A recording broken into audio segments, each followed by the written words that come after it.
అందరికీ నమస్కారం. శ్రీమద్ భగవద్గీత ఆధ్యాత్మిక రహస్యాలు అనే శీర్షికలో శ్రీ త్రినాథ్ గారు ధారావాహిక ప్రసంగం చేస్తున్నారు. వారి ధారావాహిక ప్రసంగంలో ఈరోజు 291వ ప్రసంగం చేస్తున్నారు. శ్రీ త్రినాథ్ గారికి స్వాగతం. శ్రీమద్ భగవద్గీత ఆధ్యాత్మిక రహస్యాలు ఈ యొక్క కార్యక్రమాన్ని తిలకిస్తున్నటువంటి సోదర సోదరిమణులకు హార్దిక స్వాగతం. ముఖ్యంగా ఈ భగవద్గీత ఆధ్యాత్మిక రహస్యాలు తెలుసుకోవడం వల్ల మనం మనుషులము అన్న విషయం అర్థమవుతుందండి.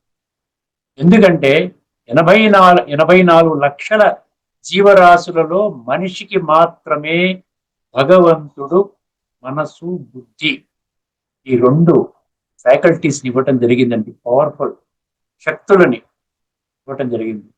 మనస్సు ద్వారా ఆలోచన, సంకల్పాలు, అదేవిధంగా బుద్ధి ద్వారా నిర్ణయము, power of discrimination, power of judgement అంటారు. ఇప్పటి వరకు మనము బుద్ధిని వాడటం లేదు. మన యొక్క జీవితాన్ని సర్వాంగ సుందరంగా తీర్చిదిద్దుకోవడానికి మన బుద్ధిని వాడుకోవటం లేదు. అందుకనే మనకు తెలుస్తుంది కదండి, వర్తమానంలో ప్రపంచము ఏ డైరెక్షన్లో వెళుతోందో మనకు అర్థమవుతుంది. ఎందుకు వెళుతోంది అంటే మూల కారణం ఏంటంటే మనిషి తన యొక్క జీవితాన్ని చక్కగా తీర్చిదిద్దుకోవడానికి భగవంతుడు ప్రసాదించినటువంటి నేత్రాన్ని చూసుకుంటున్నాడు. అందుకనే అంధవిశ్వాసము అన్న కాన్సెప్ట్ బయటకు వచ్చింది. బ్లైండ్ ఫెయిత్ అన్న విషయం అర్థం చేసుకుంటున్నాం. ఎందుకంటే ఆ విధంగా బ్లైండ్ ఫెయిత్ లేక అంధవిశ్వాసము? ఒకసారి ఆలోచించండి. శ్రీమద్ భగవద్గీత ఆధ్యాత్మిక రహస్యాలు తెలుసుకోవడం ద్వారా అంధవిశ్వాసం సంపూర్ణంగా తొలగుతుందండి. సమూలంగా ఆ విషయాన్ని స్పష్టంగా అర్థం చేసుకుంటాము, నేత్రాన్ని తెరుచుకుంటాము. ఆ తెరుచుకున్న వాళ్ళు మాత్రమే పరమాత్మ ప్రాప్తికి అర్హత పొందుతారు. ఎందుకంటే భగవంతుడు 7వ అధ్యాయం 3వ శ్లోకంలో కొద్ది మంది మాత్రమే నన్ను తెలుసుకుంటారు. అంధవిశ్వాసం ఉన్నట్టు తెలుసుకుంటారా? తెలుసుకోండి, ఎట్టి పరిస్థితులు తెలుసు. ఇప్పుడు ధార్మికము, ఆధ్యాత్మికం అన్న విషయం మీద మరొక విషయాన్ని మీ దృష్టికి తీసుకుని వస్తానండి. ఇప్పుడు మామూలుగా భౌతిక ప్రపంచంలో వారసత్వము అన్న విషయం ఎక్కువగా వస్తుంది. తల్లిదండ్రులు వారు సంపాదించినటువంటి ఆస్తిని బిడ్డలకి దారాదత్తం చేసి వెళ్ళిపోతారు. దీన్ని వారసత్వం అంటారు, ఇన్హెరిటెన్స్ అంటారు. అది సహజంగానే తండ్రి నుంచి బిడ్డలకి వెళ్ళిపోతుంది. దానికోసం ఎటువంటి వీలునామా రాయాల్సిన అవసరం లేదు. తండ్రి ఆస్తి బిడ్డలకు చెందుతుంది, తల్లి ఆస్తి బిడ్డలకు చెందుతుంది. ఇప్పుడు ఆధ్యాత్మిక జగత్తులో వారసత్వం అంటే ఏమిటో మనకు స్పష్టం కావాలి. మామూలుగా అందరూ కూడా ఏమంటారంటే జన్మరాహిత్యం అంటారు, దాన్నే మోక్షము అంటారు. మోక్షం పొందితే అదే అద్భుతమైనటువంటి ప్రాప్తి లేక వారసత్వము అనుకుంటారు. కానీ మోక్షము అన్న పదం యొక్క అర్థాన్ని తెలుసుకున్నారా? ఒక విషయం ఆలోచించారు. ఒకసారి బుద్ధినేత్రాన్ని తెచ్చుకుని ఆలోచించారు. మోక్షము అంటే శరీరాన్ని త్యజించటం. ముక్తి అంటారు. ముక్తి అన్నా మోక్షం అన్నా ఇంగ్లీష్లో లిబరేషన్ అంటారు. అది ఏ విధంగా గొప్పదవుతుందండి? శరీరాన్ని చాలిస్తే ఎలాగైనా మోక్షమే కదా. అలాంటప్పుడు దానికోసం గొప్పగా పురుషార్థం చేయాలా మనం? మనం ఏమి చేయక్కర్లేదు కదా. ఉన్నంత వరకు మనం మామూలుగానే ఈ విషయ వికారాల వలయంలో చిక్కుకుని ఇంద్రియ సుఖాల కోసం పాటు ఆ విధంగా అనుభవం చేయడానికి సమకూర్చుకుంటూ, సాధనాలు ధనాన్ని సమకూర్చుకుంటూ మన జీవితాన్ని వెళ్ళవచ్చు. ఆ విధంగా శరీరాన్ని ఎలాగన్నా చాలే వదిలిపెట్టాలి కదా. పుట్టినవాడు మరణిస్తాడు కాబట్టి, పుట్టినవాడు మరణిస్తాడు, దాంతో మనకి మోక్షం అనుకుంటే అందరికీ మోక్షం వచ్చినట్టే కదా. దానికోసం ఎటువంటి ప్రయత్నం చేయక్కర్లేదు కదా. ఒకసారి ఆలోచన. ఇక్కడ మోక్షము కాదు ముఖ్యం. మోక్షం అంటే ఆత్మ వెళ్ళి ఆత్మల లోకంలో కూర్చుంటుంది. దాన్నే మనము రకరకాల పేర్లతో బ్రహ్మాండ మహాతత్వము అంటున్నాము, అమరధామము అంటున్నాము, శాంతి ధామము అంటున్నాము, నిర్వాణ ధామము అంటున్నాము, తర్వాత ఊర్ధ్వలోకం అంటున్నాము. పైనుండి మనం చూస్తాం భగవంతుడు దాని పైన చూస్తాం కదా. పరమాత్మ ఆత్మలు ఆ విధంగా పైన ఉంటారు, దాన్ని పరంధామం అంటారు. దానిలోకి వెళ్ళడానికి ఎటువంటి పురుషార్థం అక్కర్లేదు, గుర్తుపెట్టుకో. మోక్షం అంటే ఏమిటి? ఇక్కడ మనం అర్థం చేసుకోవాల్సింది ఏంటంటే హయ్యెస్ట్ ప్రాప్తి ఏమిటంటే ఈ కాలచక్రములో కలియుగము తర్వాత కృతయుగము అంటే సత్యయుగము రాబోతున్నది. ఐరన్ ఏజ్ అంటారు దీన్ని, కలియుగాన్ని. సత్యయుగాన్ని గోల్డెన్ ఏజ్ అంటారు. సో ఈ ఐరన్ ఏజ్ గోల్డెన్ ఏజ్ గా రాబోతున్నది.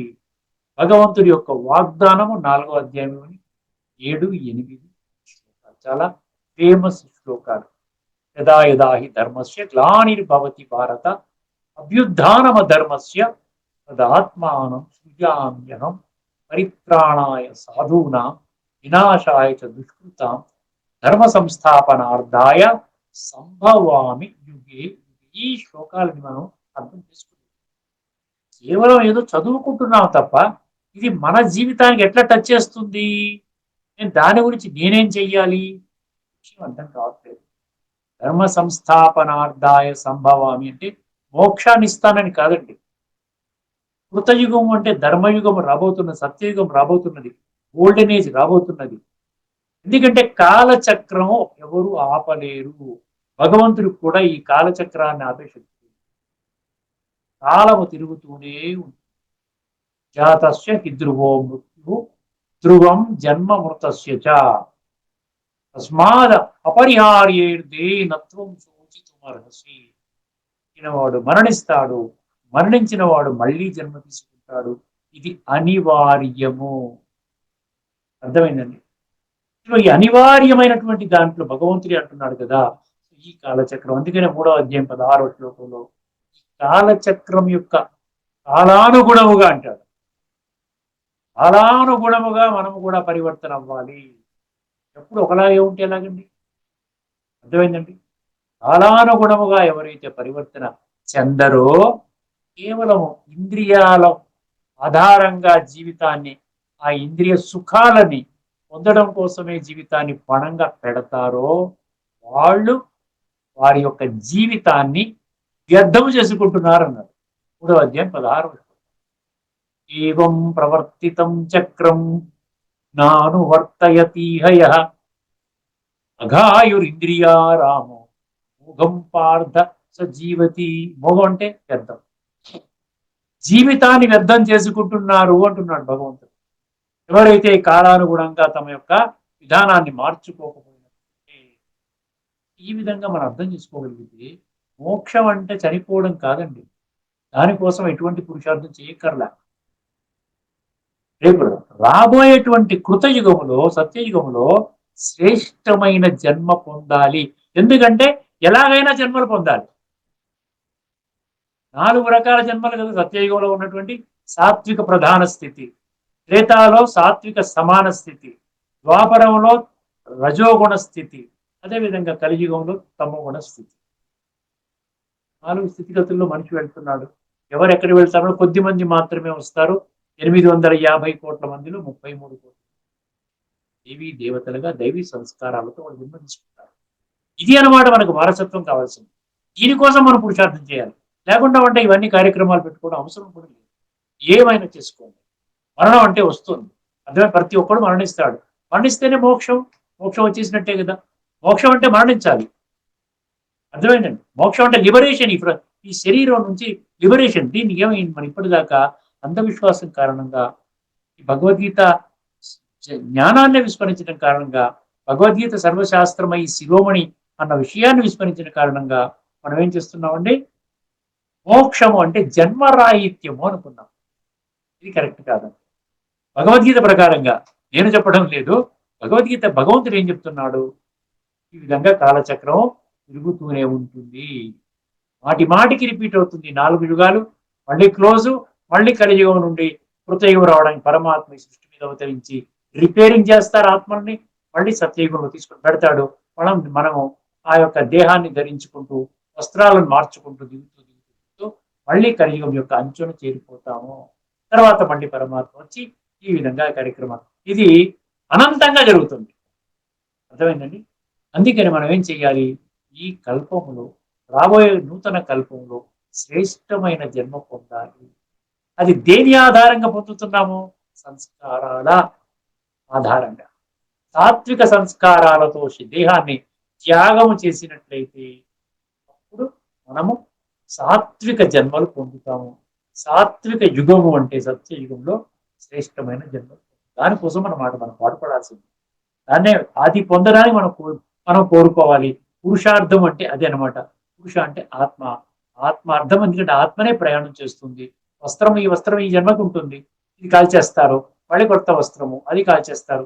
సో ఇలాగా ఈ శరీరాలు వినాశి శరీరాలని అవినాశి ఆత్మ మార్చుకుంటూ ఈ ప్రయాణాన్ని కొనసాగిస్తుంది. సో ఈ యొక్క జ్ఞానం ఎక్కడ అర్థమవుతుంది? మీకు ధార్మిక కోణంలో అర్థం కాదు. ఎందుకు అర్థం కాదు అంటే బుద్ధి నేత్రాన్ని మనం తెలుసుకోవాలి. అంధవిశ్వాసంలో ప్రయాణం చేస్తున్నాం కాబట్టి. ఆధ్యాత్మిక రహస్యాలు తెలుసుకోవడం వల్ల ఆధ్యాత్మిక దృష్టికోణంలో ఆధ్యాత్మిక జగత్తులో ఉన్నటువంటి హయ్యెస్ట్ ప్రాప్తి మోక్షము కాదు, ముక్తి కాదు. అందుకని దాన్ని ఏమంటారంటే జీవన్ముక్తి అంటారు. జీవన్ముక్తి అర్థమైందండి? జీవన్ముక్తి అంటే ఈ యొక్క సత్య త్రేతాయుగాల్లో శ్రేష్టమైన జన్మలు పొందే విధానం అన్నమాట. దాన్ని ముక్తి అంటారు, జీవన్ముక్తి అంటారు. అర్థమైందండి? సో ఈ విషయాన్ని ఇక్కడితో మనం ముగించుకొని మన యొక్క ముఖ్యమైన విషయం ఏంటంటే కర్మలు చెయ్యాలి, కానీ కర్మ ఫలితాన్ని ఆధారం చేసుకొని కర్మలు చేయకూడదు అన్న విషయం. ముఖ్యంగా మనం ఏం చర్చించుకుంటాం? 18వ అధ్యాయంలో మనం ప్రవేశించాము. 18వ అధ్యాయంలో ముఖ్యంగా మనం ఏం తెలుసుకున్నాము? త్యాగం అన్న విషయం గురించి చర్చించుకుంటాం. అర్థమైందండి? సన్యాసం అంటే ఏమిటి, త్యాగం అంటే ఏమిటి అని మనం చర్చించుకున్నాము. ఇందులో ఇప్పుడు ఈ ఎపిసోడ్లో త్యాగము ఏ రకరకాల ప్రక్రియలు, బుద్ధి 3 రకాలు, జ్ఞానము 3 రకాలు, ధృతి అన్నాడు, సుఖం అన్నాడు. ఇలాగా త్యాగం అన్నటువంటి ఇది కూడా మనం ఇంతకుముందు యజ్ఞము, దానము, తపస్సు, సాత్విక, రాజసిక, తామసిక చర్చించుకున్నాం. ఇప్పుడు త్యాగం అన్న విషయాన్ని కూడా మనం స్పష్టం చేసుకున్నట్లయితే మనకి సాత్విక త్యాగము, రాజసిక త్యాగము, తామసిక త్యాగము ఈ 3 రకాలుగా ఉంటుంది అని స్పష్టం చేసే ఆ శ్లోకాన్ని మేము ఉంచుతానండి. తదుపరి ఇందులో ఈ ఆర్డర్ ఎక్కడిచ్చాడంటే మొదట సాత్విక త్యాగం మొదలు పెట్టలేదు, ఫస్ట్ తామసిక త్యాగం చెప్పాడు. తామసిక త్యాగం అంటే ఏమిటి, తర్వాత రాజసిక త్యాగం అంటే ఏమిటి, అదేవిధంగా తదుపరి 3వ శ్లోకంలో సాత్విక త్యాగం అంటే ఏమిటి. అర్థమైందండి? ఇప్పుడు ముఖ్యంగా ఈ యొక్క శ్లోకం తెలుసుకుందాం. ఏది 3 ఉన్నాయని చెప్తున్నాడు కదా, ఒకసారి ఈ శ్లోకాన్ని వినండి, మీకు స్పష్టమవుతుంది. ఇప్పుడు అంటే ప్రతి ఒక్క కాన్సెప్ట్ ని భగవంతుడు క్లియర్ చేస్తున్నారు. ప్రతి ఒక్క కాన్సెప్ట్ ని క్లియర్ చేస్తున్నారు. ఎందుకంటే అల్టిమేట్ గా మీరు సత్యత ఆధారంగా జీవితాన్ని తీర్చిదిద్దుకుంటారు. ఇదంతా మన పెద్ద మెయిన్ టాపిక్ ఏంటండి, మీరు గమనించినట్లయితే మర్చిపోయి ఉంటారు కూడాను. ఎందుకంటే సుమారుగా ఒక 50-60 ఎపిసోడ్స్ నుంచి మనం ఇవన్నీ చర్చించుకుంటున్నాం. మెయిన్ టాపిక్ ఏంటి? భగవంతుడు నిరాకారుడు, భగవంతుడికి సొంత దేహము లేదు. అర్థమైందండి? అందుకనే వారిని పరమాత్మ అంటారు, ఈశ్వరుడు అంటారు, పరమేశ్వరుడు అంటారు, భగవంతుడు అంటారు. భగవంతుడు ఒక్కరే అంటే వారన్నమాట. అర్థమైందండి? వారు ఒక సహకార మాధ్యమంలో ఆధారంగా చేసుకుని చెప్తున్న విషయాలే ఈ భగవద్గీత మళ్ళీ పునః రిపీట్ అవుతుంది, కల్పము రిపీట్ అవుతుంటుంది. అర్థమైందండి? ఆ విధంగా మీరు అర్థం చేసుకుంటే ఇప్పుడు నేను ఈ భగవద్గీత రహస్యాలు తెలుసుకున్నానంటే నా అంత అదృష్టవంతుడు ఈ ప్రపంచంలో ఇంకొకటి లేడు అన్న కంక్లూజన్ మీరు వస్తారు. బుద్ధినేత్రాన్ని తెరుచుకుని సత్యత ఆధారంగా మన ప్రయాణాన్ని కానీ కొనసాగించినట్లయితే. ఒక్కసారి ఈ శ్లోకం వినండి. 18వ అధ్యాయంలోని 4వ శ్లోకం. 18వ అధ్యాయంలోని 4వ శ్లోకము. ఒకసారి శ్లోకం చెప్తాను, చాలా సింపుల్ గా అర్థం చేసుకోవచ్చు అండి. కేవలం బుద్ధి నేత్రం తెలుసుకుంటే అన్ని ఈజీగా అర్థం. సంస్కృతం లేదు. నిశ్చయం శృణుమే తత్ర త్యాగే భరత సత్తమా అన్నాడు. త్యాగో హి పురుష వ్యాఘ్ర త్రివిధ సంప్రకీర్తిత అంటుంది. ఇది శ్లోకం. ఇందులో ఏమి లేదు, 3 రకాల త్యాగాలు ఉన్నాయని చెప్తున్నారు. కాబట్టి ఇక్కడ అర్జునుడిని 2 పేర్లతో పిలిచాడు. ఒకటి భరత సత్తమ అన్నాడు, రెండవది పురుష వ్యాఘ్ర అన్నాడు. అంత చక్కగా ఒక్కొక్క శ్లోకంలో ఒక్కొక్కటి భగవంతుడి గురించి అర్జునుడు ఆ విధంగా చెప్తున్నాడు. అదేవిధంగా భగవంతుడు కూడా అర్జునుడి గురించి కూడా ప్రత్యేకమైన పదాలు వాడుతున్నాడు ఒక్కొక్క శ్లోకంలో. ఇక్కడ భరత సత్తమ అంటే భారతదేశంలో ఉన్నటువంటి విశ్వాత్మలందరికంటే నీవు శ్రేష్టమైన వాడివి. అర్థమైందండి? మనుషులలో శ్రేష్ఠుడు. అది భరత సత్తమ అంటే. రెండోది పురుష వ్యాఘ్ర అంటే ఏమిటండి? వ్యాఘ్ర అంటే పులి అండి, టైగర్. వ్యాఘ్ర అంటే పులి. పురుషులలో నీవు పులి లాంటి వాడివి అంటే చెప్పాడు అక్కడ. ఎందుకు పులి లాంటి వాడివి ఎందుకు అన్నాడు భగవంతుడు చెప్పండి? టైగర్ అమాంగ్స్ట్ మెన్ అన్నాడు ఇంగ్లీష్. ఎందుకు పురుష అంటే పులి పులి అనేటువంటి ఆ జంతువుకున్న లక్షణం ఏమిటి? పులి అన్నటువంటి జంతువుల లక్షణం, ముఖ్య లక్షణం ఏంటంటే అది ఇండిపెండెంట్ గా ఉంటది, దేని మీద ఆధారపడదు. ఎవరో వచ్చి నాకేదో ఇస్తారా అందు, అది అలాగా అడవుల్లో ఉండి తన యొక్క భోజనాహారం తనే సమకూర్చుకుంది. అర్థమైందండి. ఇంకొకటి, పులి అనేది కరేజ్కి సింబల్, ధైర్యానికి సింబల్, నిర్భయత్వానికి సింబల్, ఆంతరిక శక్తికి సింబల్. అర్థమైంది. బలహీనంగా ఉంటే పులి అంటారు చెప్పండి ఎవరన్నా? నీరసంగా ఉండి ఏం చేస్తున్నాయి, ఏమిటో నుండి లైఫ్ ఇలా అయిపోయిందండి అంటే మీరు అర్జునుడు ఎలా అవుతారు? సత్యత ఆధారంగా మూడవ నేత్రం తెరుచుకుని ముందుకెడితే అప్పుడు భగవంతుడు అంటాడు నీకు నిర్భయం ఉండదు, నీకు ఆంతరిక శక్తి అపారంగా ఉంటుంది, నీవు ఇండిపెండెంట్ గా డెసిషన్ తీసుకోగలుగుతావు. మెజారిటీ అందరూ అందరూ ఒక మార్గాన్ని వెళుతున్నారు నేను వెళ్ళిపోతా అని అనుకోవన్నమాట. ఇండిపెండెంట్ గా ఏది సత్యము, ఏది అసత్యము, ఏది ధర్మము, ఏది అధర్మము, ఏది భగవంతుని ప్రాప్తి చేసుకునే మార్గం ఏమిటి, ఇవన్నీ స్పష్టమవుతాయి. అందుకని అక్కడ పులి వ్యాఘ్ర అన్నాడు. ఇప్పుడు ఒకసారి శ్లోకానికి పదవిచ్ఛేదన చేసుకుంటే మనకు అర్థమవుతుందండి. నిశ్చయం అన్నాడు. నిశ్చయం అంటే ఏంటి? నిశ్చయాత్మకం, ఇది ఖచ్చితంగా అని అర్థం అనమాట. నిశ్చయం శృణుమే, శృణు అంటే వినమంటున్నాడు, మే అంటే నా యొక్క మాటలు వినమంటున్నాడు. నిశ్చయం శృణుమే, అర్థమైందండి. నిశ్చయం శృణుమే తత్ర త్యాగే భరత సత్తమా, ఏ భరత వంశ శ్రేష్ఠుడా, త్యాగము విషయమున నేను చెప్పే మాటలు వినవయ్యా, నిశ్చయంగా చెప్తున్న మాటలు విను. త్యాగో హి భరత శ్రేష్ఠ, త్యాగో హి పురుష వ్యాఘ్ర అన్నాడు. భరత శ్రేష్ఠ అక్కడ వచ్చింది, భరత సత్తమ. త్యాగో హి పురుష వ్యాఘ్ర ఏమన్నాడండి? త్రివిధ సంప్రకీర్తిత అన్నాడు. ఏ పురుష వ్యాఘ్ర అంటే పులి లాంటి ఆ గుణాలన్నీ ఉన్నటువంటి ఏ మనిషి, ఈ యొక్క త్యాగం అనేది 3 రకాలుగా ఉంటుంది. త్రివిధ సంప్రకీర్తిత, ఆ విధంగా పేర్కొనడం జరిగింది అంటాడు. దాంట్లో పెద్దగా మనం ఆలోచించవలసింది 3 రకాల త్యాగాలు ఉన్నాయి. అక్కడ అర్జునుడిని భరత సత్తమ అన్నాడు, పురుష వ్యాఘ్ర అన్నాడు. ఇప్పుడు మనం ఏం చేస్తాం? త్యాగములో భగవంతుడు ముందుగా తామస త్యాగం అంటే ఏమిటో చెప్తున్నాడండి. అది తెలుసుకుందాం ఈ ఎపిసోడ్, అది తెలుసుకుని పూర్తి చేసుకుందాం. తామస త్యాగం ఏ శ్లోకంలో ఉంది? అది 18వ అధ్యాయంలోని 7వ శ్లోకంలో ఉంది. ఇప్పుడు మనం 4వ శ్లోకం చెప్పుకున్నాం, 5, 6 ఇప్పటికే చర్చించుకున్నాం మనం. ఇప్పుడు 7వ శ్లోకానికి రండి. అందులో ఏం చెప్తున్నాడో ఒకసారి గమనించండి. నియతస్యతు సన్యాస, అర్థమైంది. నియతస్యతు సన్యాస కర్మణో నోపపద్యతే, నియతస్యతు సన్యాస కర్మణో నోపపద్యతే, మోహాత్తస్య మోహాత్తస్య పరిత్యాగ తామస పరికీర్తిత. ఇది శ్లోకం. మోహాత్తస్య పరిత్యాగ తామస పరికీర్తిత అన్నాడు. ఒక్కసారి పదవిచ్ఛేదన చేసుకుంటే తామస త్యాగము అంటే ఏమిటి తెలిస్తే మనము ఆ గ్రూప్ లో వస్తామా, లేక సాత్విక త్యాగంలో వస్తామా? సాత్విక, రాజసిక, తామసిక. ముందు తామసిక చెప్తున్నాడు, ముందు ఆ 3rd కేటగిరీని మనం ముందు ఎలిమినేట్ చేస్తున్నాడు. సో ఇదంతా ఎక్కువ మంది ఇలా ఉంటారు కదా అని ఒక్కసారి పదవిచ్ఛేదన చేసుకుంటే మనకు అర్థమవుతుంది. ఏమంటున్నాడండి?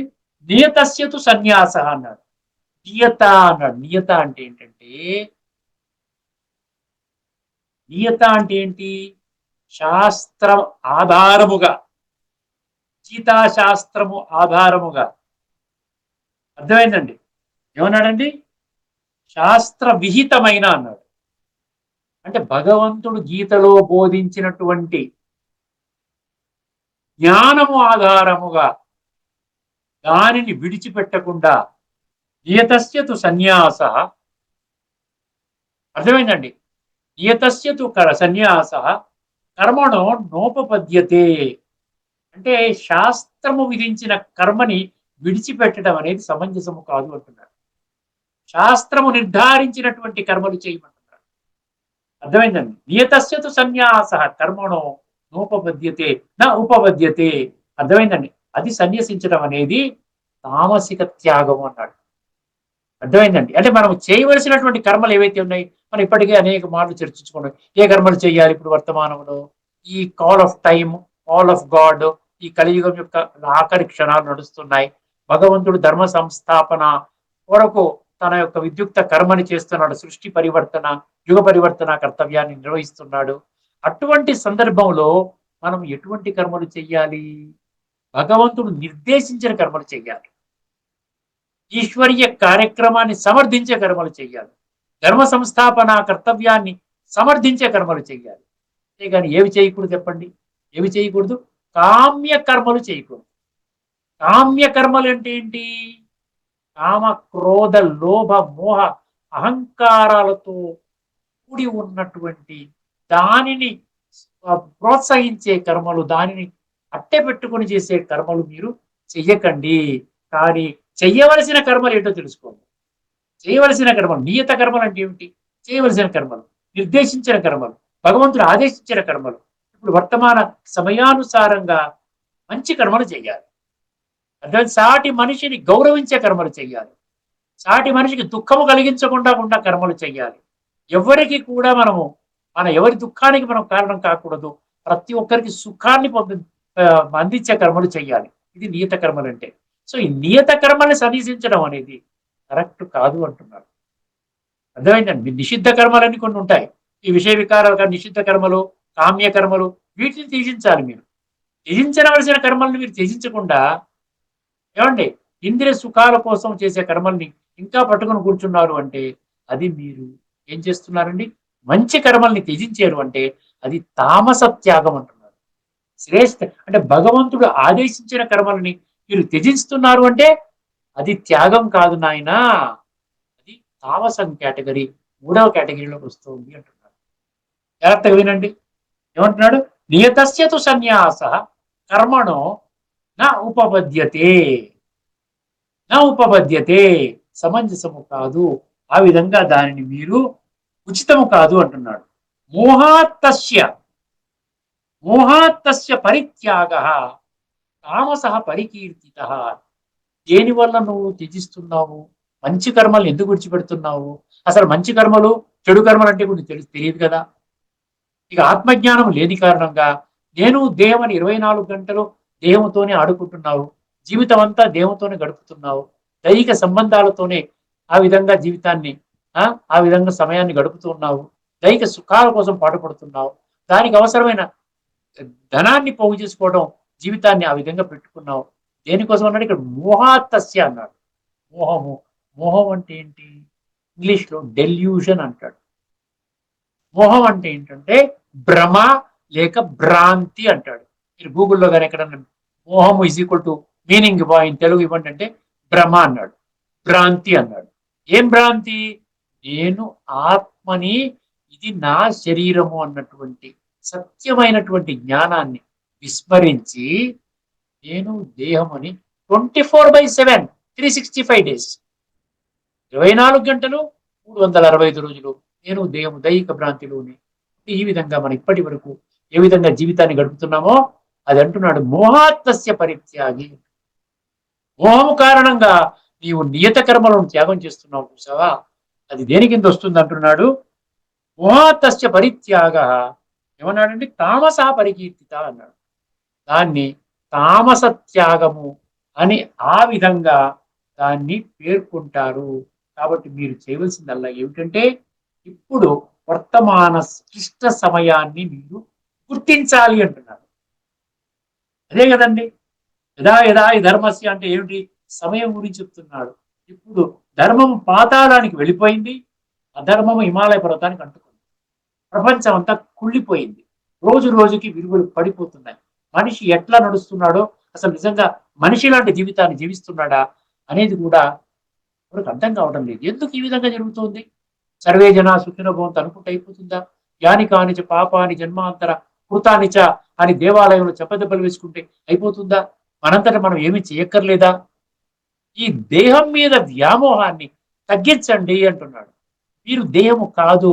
మీరు నిజంగా దేహం అయినట్లయితే శరీరాన్ని విడిచిపెట్టినప్పుడు దేవుతో పాటు వెళ్ళిపోవాలి కదా. అక్కడ వేరే ఫార్ములా ఎందుకు పెట్టుకుంటున్నారు? శరీరం విడిచిపెట్టేంత వరకు నేను దేవు, నేను దేవు, నేను దేవు, నేను దేవు. చనిపోయినప్పుడు ఏమంటున్నాము? దేహాన్ని పడేసిపోతున్నాం. దేహాన్ని ఎలా పడేసి అప్పుడు అంటున్నాం ఫలానా ఆయన పోయాడు అంటున్నాం. ఫలానా ఆయన పోయాడంటే ఎక్కడ పోయాడు? ఇక్కడే ఉన్నాడు కదా, శవముగా పడి ఉన్నాడు కదా. లేదండి, ఆత్మ వెళ్ళిపోయింది. ఆత్మకి శాంతి కలుగుగా అంటే బ్రతికుండగా నువ్వు ఆ ఆత్మ యొక్క అనుభూతి చేయలేవా? చనిపోయిన తర్వాత మీ ఫ్రెండ్స్, బంధువులు, మిత్రులు కలిసి మీటింగ్ పెట్టుకొని ఆత్మకి శాంతి కలుగు అనుకోవాలా? అక్కడ మోహము అంటే అదనమాట. మోహం అంటే డెల్యూషన్. రియాలిటీకి రమ్మంటున్నాడు. సత్యతలోకి వచ్చినట్లయితే చనిపోయిన వ్యక్తిలో ఆత్మ లేదు, బ్రతికున్న వ్యక్తిలో శరీరము ఆత్మ రెండు ఉన్నాయి. బ్రతికుండగా ఈ చైతన్య శక్తిని గుర్తించున్నాయన. అప్పుడు నీవేం చేస్తావు? ఆత్మని ఉద్ధరించుకునే కర్మలు చేస్తావు. పరమాత్మ యొక్క ధర్మ సంస్థాపన కర్తవ్యాన్ని సమర్థించే కర్మలు చేస్తావు.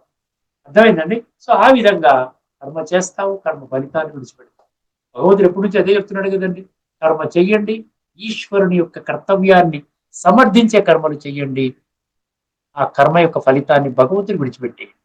ఎప్పుడు విడిచిపెట్టగలుగుతారు? భగవంతుని యొక్క ధర్మ సంస్థాపన కర్తవ్యాన్ని సమర్థించే కర్మలు చేసినప్పుడే మనము విడిచిపెట్టగలుగుతాం.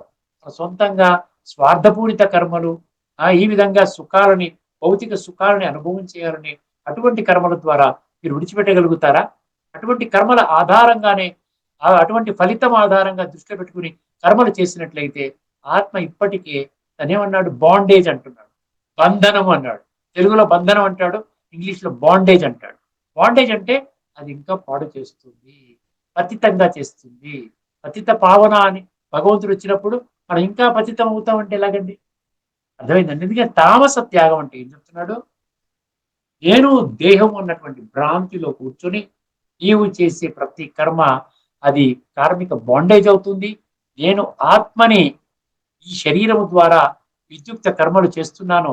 ఆత్మ అనుకోగానే పరమాత్మ సంతానం అన్న విషయం గుర్తుకొస్తుంది. పరమాత్మ నీడ తోడు, పరమాత్మ వర్తమానములో సృష్టి పరివర్తన కార్యక్రమం చేస్తున్నాడు.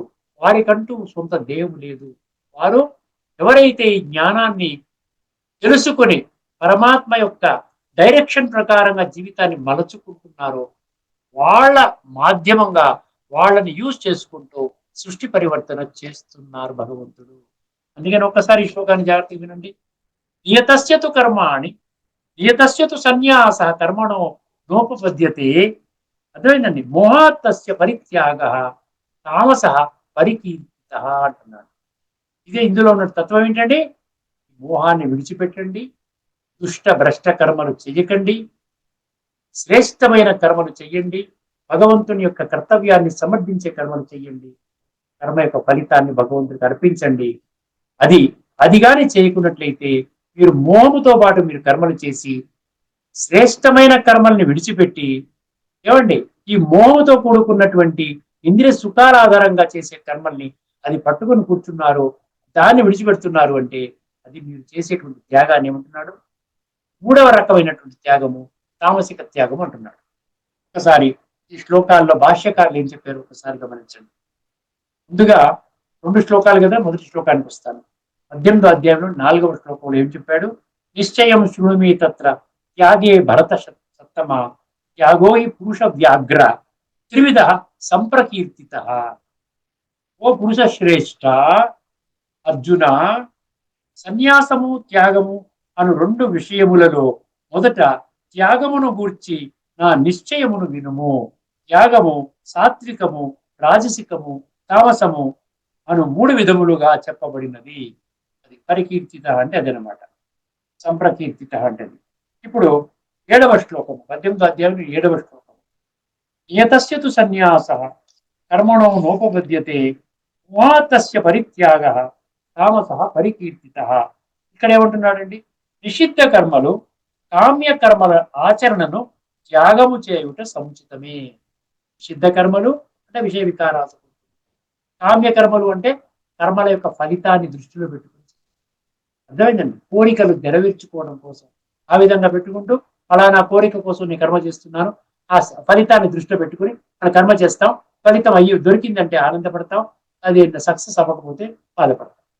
కామ్య కర్మలు, నిషిద్ధ కర్మలు, దీనిని ఆచరణము త్యాగం చేయుట సముచితమే. కానీ శాస్త్ర విహిత కర్మాచరణమును త్యజించుట ఉచితము కాదు అన్నాడు. శాస్త్ర కర్మ, శాస్త్ర విహిత కర్మ. ఏం శాస్త్రం అంటే కూడా మళ్ళీ శాస్త్రాల్లోకి వెళ్ళిపోకూడదండి. శాస్త్రము అంటే గీతా శాస్త్రం. ఇది గుహ్యతమం శాస్త్రం 15వ అధ్యాయం 21. శాస్త్ర విధి విస్తృత్య, ఈ యొక్క శాస్త్రాన్ని విడిచిపెట్టి మీరు చేసినట్లయితే మీ జీవితం పొల్లిపోతుంది. 16వ అధ్యాయంలోని 23, 24 కూడా అక్కడ శాస్త్రం అన్న పదాన్ని ఉల్లేఖించడం జరిగింది. తస్మాత్ శాస్త్రం ప్రవర్తంతే అని అక్కడ కూడా శాస్త్ర విధి విస్తృత్య ఇది గుహ్యతమం శాస్త్రం. గీతాశాస్త్రం, గీత శాస్త్రం ఎందుకు తీసుకోవాలి అంటే ఇది సర్వశాస్త్రాలకి తల్లి లాంటిది. అన్ని శాస్త్రాలకి తల్లి లాంటిది. తల్లిని పట్టుకోండి. ఇప్పటి వరకు బిడ్డలు పట్టుకోవడం, తల్లిని మర్చిపోయాం. అందువల్ల ఈ పరిస్థితి ఏర్పడింది. ఏమంటున్నాడు ఇక్కడ? శాస్త్ర విహిత కర్మాచరణమును త్యజించుట ఉచితము కాదు. కావున మోహవశమున దానిని త్యజించుట. మోహవశమున అంటే దేహభ్రాంతి, డెల్యూషన్, నేను దేహం అనేటువంటి భావనతో మోహవశమున దానిని త్యజించుట తామస త్యాగము అనబడును అన్నారు. ఇక్కడితో మనం ఈ చర్చను ముగించుకుందామండి. ఇప్పుడు తదుపరి ఎపిసోడ్లో మనం రాజసిక త్యాగము, వీలైతే సాత్విక త్యాగం కూడా మనం తెలుసుకునే ప్రయత్నం చేద్దాము, ఆ సమయాన్ని దృష్టిలో పెట్టుకుని. అర్థమైందండి? అంతవరకు సెలవు. అందరికీ నమస్కారము. లోకా సమస్త సుఖినో భవంతు.